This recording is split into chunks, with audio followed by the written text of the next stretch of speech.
আমরা নারী বান্ধব ঢাকা বারো করতে চাচ্ছি।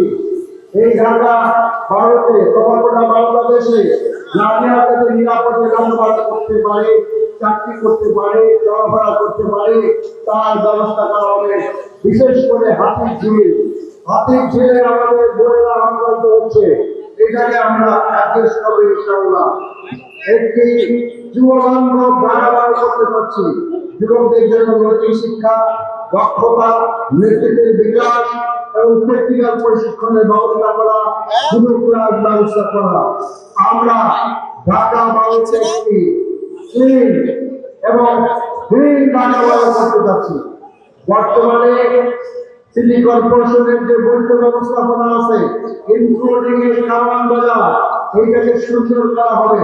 বিভিন্ন জায়গায় বর্জ্য জমা রাখার নামে যে ভাগাড় তৈরি করা হয়েছে, এই ভাগাড়কে পরিবর্তন করে উন্নত বিশ্বের কথা আমরা ব্যবস্থা করতে চাচ্ছি। সংগ্রামী ভাই বোনেরা, আমরা সর্বোপরি বাংলাদেশকে সুন্দর বাংলাদেশ করতে চাচ্ছি, বাংলাদেশ করতে চাচ্ছি।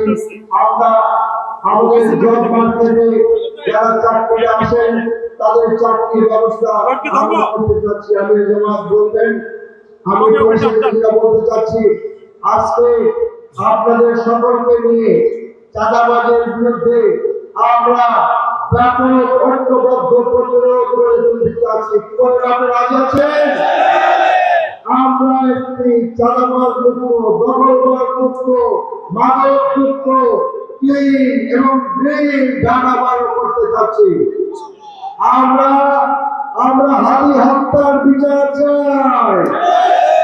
আমাদের যেসব ভাইদেরকে হত্যা করা হয়েছে তাদের বিচার চাই। রেজাউল ভাই হত্যাকারীদের বিচার চাই। আমরা আমাদের বাংলাদেশকে একটি স্বয়ং সম্পূর্ণ আধিপত্য মুক্ত বাংলাদেশ, একটি সন্ত্রাস মুক্ত বাংলাদেশ করতে চাই। আসুন আমরা সকলে মিলে এমন একটি বাংলাদেশ গড়ে তুলি যে বাংলাদেশের আওয়াজ হবে দিল্লি না ঢাকা, দিল্লি না ঢাকা, দিল্লি না ঢাকা। আপনাদের অনেক অনেক ধন্যবাদ।